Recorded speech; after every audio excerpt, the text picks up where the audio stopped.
No necesitamos que ellos fabriquen nuestros autos. Los negocios están regresando a Estados Unidos para no tener que pagar aranceles. Y eso realmente ha estado matando a Tesla, matando a todos los fabricantes de automóviles. Se suponía que era impensable. Dos de los fabricantes más icónicos de Estados Unidos, Tesla y Ford, cerrando líneas de producción en suelo estadounidense y reabriéndolas justo al otro lado de la frontera norte. Y sin embargo, eso es exactamente lo que ha sucedido, golpeando en el corazón mismo de la identidad industrial de Estados Unidos. La Ford Super Duty Long, celebrada como la camioneta americana por excelencia, ahora sale de las líneas de ensamblaje en Oakville, Ontario.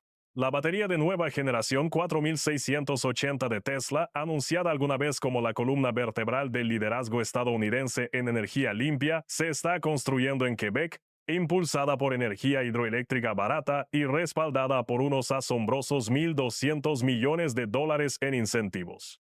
En casa, el panorama no podría ser más distinto. Las plantas que antes prosperaban con gasolina en Michigan y Ohio ahora permanecen inquietantemente silenciosas. Sus portones encadenados, los estacionamientos vacíos, letreros de se vende ondeando donde miles de trabajadores solían marcar su entrada cada mañana. Comunidades que durante generaciones vivieron y respiraron el zumbido de la industria estadounidense ahora miran edificios vacíos y se preguntan cómo lo impensable se volvió realidad. Y la pregunta que resuena desde Detroit hasta Toledo es inevitable. ¿Cómo terminaron los autos estadounidenses fabricándose en Canadá mientras los trabajadores estadounidenses se quedaban atrás? Si el golpe de perder líneas de producción hacia Canadá fue doloroso, las cifras detrás son aún más difíciles de digerir. Los aranceles generales del 25% de Trump se presentaron como un escudo para los trabajadores estadounidenses, pero en lugar de eso, convirtieron a cada vehículo en una bomba de costos con cuenta regresiva. Lo que antes era una ventaja competitiva, ahora se ha transformado en una pesada carga. Ford proyecta un golpe asombroso de $2.500 millones solo en 2025, con casi 800 millones consumidos en aranceles durante solo el segundo trimestre. Tesla no salió mejor parada. Sus balances revelaron 300 millones adicionales en costos en el mismo periodo. Y en cuestión de días después del llamado Día de la Liberación de Trump, el valor de las acciones de Tesla se desplomó un 20%. Para los inversores de Wall Street fue un sacudón. Para los consumidores de Main Street fue algo peor. Una señal de que comprar un auto nuevo estaba a punto de convertirse en un sueño inalcanzable. Analistas de la industria en Cox Automotive estiman que cada auto fabricado en EEUU ahora carga con $6,000 adicionales en costos de producción. Y el economista Arthur Laffer advierte que los precios de etiqueta podrían aumentar en promedio $4,000, $7,000 o incluso $11,000 en todo el mercado, una presión insoportable para las mismas familias de clase media que estos aranceles se suponía debían proteger. La pregunta se escribe sola. ¿Cuánto tiempo podrán los estadounidenses cargar con este peso antes de que la idea de hecho en EEUU se vuelva demasiado cara como para creer en ella? Mientras las familias estadounidenses lidiaban con precios más altos de los autos, Canadá vio una oportunidad y la aprovechó con ambas manos. Mientras Washington levantaba muros de aranceles, Ottawa desplegaba una alfombra roja llena de incentivos en efectivo y energía barata y confiable. Se ofreció un paquete de apoyo de $590 millones a cambio de crear 1,800 empleos en Ontario, un acuerdo que trasladó de inmediato no solo maquinaria sino también medios de vida al otro lado de la frontera. Tesla fue aún más lejos, anclando su futuro en Quebec con un paquete de incentivos de $1,200 millones que aseguró la producción de su estratégica batería 4680. Para Canadá, fue más que una victoria empresarial. Fue la piedra angular de un renacimiento industrial nacional.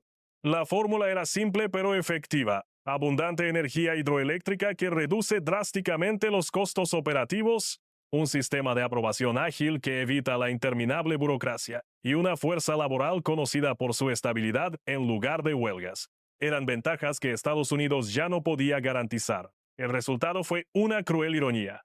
Mientras las plantas en Michigan y Ohio quedaban en silencio, los pueblos de Ontario y Quebec se iluminaban con nuevas campañas de contratación. Los trabajadores estadounidenses hacían fila en las oficinas de desempleo, mientras que las ferias laborales en Canadá rebosaban de oportunidades frescas. Pero si en Canadá había celebración, al sur de la frontera el ambiente era todo menos festivo. El costo humano de la migración rápidamente se transformó en enojo. Decenas de miles de trabajadores en Michigan, Ohio e Indiana se encontraron de repente sin empleo, con sus comunidades entrando en crisis al apagarse el latido constante de la vida fabril. Para los pueblos que habían construido su identidad en la lealtad a Ford y Tesla, aquello no se sentía como un simple cambio económico, sino como una traición. Los consumidores también quedaron atrapados en la tormenta. Con precios que subían miles de dólares por vehículo, las familias de clase media abandonaron sus planes de comprar un auto nuevo, dejando los concesionarios del Medio Oeste inquietantemente vacíos. Para muchos, la frustración no se trataba solo de dinero, sino de orgullo. Los automóviles siempre habían sido un símbolo de la fortaleza estadounidense. Y ahora incluso ese símbolo parecía estar fuera de su alcance. Políticos de ambos partidos se sumaron rápidamente al coro de críticas, acusando a la estrategia arancelaria de Trump de dispararnos en el pie. Lo que se suponía iba a restaurar la industria estadounidense, en la práctica la estaba vaciando. Y en un enfrentamiento público llamativo, Elon Musk se midió cara a cara con el asesor de Trump, Peter Navarro, advirtiendo abiertamente que los próximos trimestres serían nada menos que una era difícil. La indignación en casa solo subrayaba una verdad más profunda. La supuesta ventaja de Estados Unidos se había convertido en desventaja. En lugar de crear empleos, los aranceles de Trump transformaron a EEUU en lo que muchos ejecutivos ahora llaman un paisaje caro e inestable. Aproximadamente entre el 40 y el 50% de los componentes de un vehículo fabricado en Estados Unidos provienen del extranjero. Bajo el nuevo régimen, esas piezas eran golpeadas con capa tras capa de aranceles, inflando los costos antes incluso de llegar a la línea de ensamblaje. Los ejecutivos de Ford advirtieron que la política los dejaba en grave desventaja frente a rivales como Toyota y Hyundai, cuyos vehículos se beneficiaban de menores aranceles gracias a acuerdos comerciales más recientes. Tesla enfrentó un golpe distinto pero igualmente devastador. Al eliminar las sanciones a las empresas que superaban los límites de emisiones, Trump borró el mercado de los créditos de carbono, una decisión que privó a Tesla de unos $2.800 millones en ingresos. Lo que antes era una ventaja lucrativa en la economía verde, desapareció de la noche a la mañana. En las salas de juntas, la conclusión se volvió imposible de ignorar. Fabricar en Estados Unidos ya no era un deber patriótico ni una inversión sensata. Era la elección más arriesgada que una corporación podía hacer. Lo que comenzó en el sector automotriz rápidamente se extendió mucho más allá de Detroit. Las grietas en la base industrial estadounidense se ampliaron hasta convertirse en fallas que atravesaban múltiples sectores de la economía. Mattis anunció el despido de 900 trabajadores y la suspensión de operaciones en varias plantas de EEUU, un movimiento que sacudió al Medio Oeste. Para muchos fue la primera señal clara de que el éxodo no se detendría con Ford y Tesla, sino que se extendería por todo el panorama manufacturero. Pronto, nombres familiares fuera de la industria automotriz comenzaron a ajustar sus estrategias. Corporaciones como Coca-Cola, Heinz, Campbell Soup e incluso Walmart redirigieron silenciosamente partes de sus cadenas de suministro hacia Canadá. No eran gestos simbólicos, sino estrategias calculadas diseñadas para aprovechar los menores costos de producción y escapar del peso aplastante de los aranceles estadounidenses sobre materiales esenciales como el acero y el aluminio. Al trasladar incluso una fracción de sus operaciones, estas compañías protegieron sus beneficios mientras debilitaban simultáneamente el núcleo económico de Estados Unidos. El daño colateral fue rápido y visible. Los estados industriales, que durante décadas habían dependido de la atracción gravitacional de las plantas automotrices, de repente vieron desmoronarse economías locales enteras. La actividad minorista se desplomó, los negocios de servicios lucharon por sobrevivir, y los mercados inmobiliarios cayeron mientras los trabajadores despedidos hacían maletas y se iban en busca de nuevas oportunidades. Locales vacíos y casas abandonadas comenzaron a aparecer en comunidades que alguna vez prosperaron, convirtiendo orgullosas ciudades industriales en advertencias vivientes. Para los analistas, las luces de alarma parpadeaban en rojo. El colapso de un sector estaba en cascada arrastrando a otros: logística, distribución de alimentos, vivienda, incluso finanzas.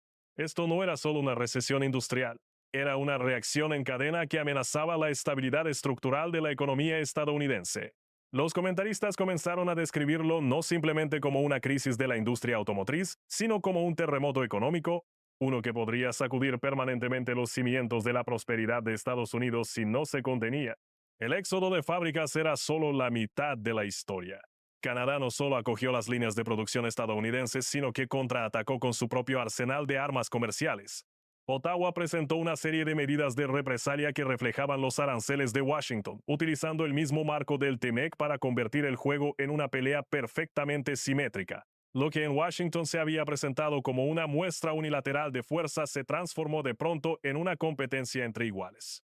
El primer ministro Mark Carney no dejó lugar a dudas. Si Estados Unidos recurría al proteccionismo, Canadá respondería con igual intensidad, asegurando que los trabajadores canadienses no se convirtieran en daños colaterales. Esto fue más que retórica. Fue una declaración de que Ottawa ya no aceptaría el papel de socio menor en el orden económico de Norteamérica. Para Washington, el momento fue brutal. En el frente interno, la administración ya lidiaba con la ira de trabajadores desempleados y consumidores excluidos del mercado automotriz. La adición de la represalia canadiense significaba que los exportadores estadounidenses ahora enfrentaban barreras en el extranjero justo cuando su mercado interno se estaba derrumbando. La presión no era solo económica, sino también política, ya que los gobernadores de los estados industriales exigían alivio mientras los grupos empresariales advertían sobre una fuga de inversiones a largo plazo. A nivel internacional, las ondas de choque fueron aún más profundas. La resistencia de Canadá demostró a otras naciones que era posible enfrentar a Washington sin un colapso inmediato. En Bruselas, Berlín y Tokio, los responsables políticos comenzaron a preguntarse en silencio si ellos también deberían considerar medidas simétricas en lugar de concesiones. Lo que había comenzado como una disputa arancelaria entre vecinos se estaba convirtiendo rápidamente en un precedente con implicaciones globales. El enfrentamiento reveló una ironía más profunda. El mismo pacto comercial destinado a cimentar el liderazgo estadounidense, el TEMEC, ahora estaba siendo utilizado como un arma en su contra. Al explotar sus cláusulas legales y económicas, Canadá no solo se defendió, sino que también expuso la fragilidad de la estrategia de Washington. Fue un punto de inflexión, un momento en que el aliado más cercano de Estados Unidos mostró al mundo que las reglas del juego ya no eran dictadas unilateralmente por Washington. La crisis Tesla-Ford nunca fue solo sobre dos compañías. Era la primera pieza de un rompecabezas mucho más grande, la imagen de una superpotencia industrial desmoronándose en silencio. La retirada de las empresas estadounidenses sirvió como un recordatorio contundente de que el proteccionismo, en lugar de proteger la industria, podía desmantelarla desde dentro con la misma facilidad. La etiqueta Made in USA, alguna vez sinónimo de orgullo y fiabilidad, comenzaba a perder peso. Incluso los aliados más cercanos ya no se sentían obligados a respaldarla, eligiendo en cambio buscar estabilidad en otros lugares. Lo que alguna vez representó dominio ahora se deslizaba hacia la irrelevancia. El sector automotriz mundial reflejaba esta fractura. Los precios subían, las cadenas de suministro se fragmentaban, y los mercados se volvían más dispersos cada día. Lo que comenzó como aranceles sobre el acero y los autos había evolucionado en una disrupción mundial, arrastrando a productores, proveedores y consumidores al caos. Y así, la pregunta permanece sobre cada piso de fábrica y cada sala de juntas. ¿Puede Estados Unidos seguir reclamando su lugar como líder industrial? ¿O ya se ha relegado al papel de forastero? Ese es el cruce de caminos al que se enfrenta ahora América. Las decisiones tomadas en Washington ya no son simples debates internos, reverberan en todo el mundo remodelando industrias y alianzas por igual. Si el proteccionismo se ha convertido en la chispa de una reacción en cadena global, ¿dónde termina finalmente esa cadena? Gracias por quedarte hasta el final. Si encontraste valor en este contenido, dale like y suscríbete para apoyar más material como este.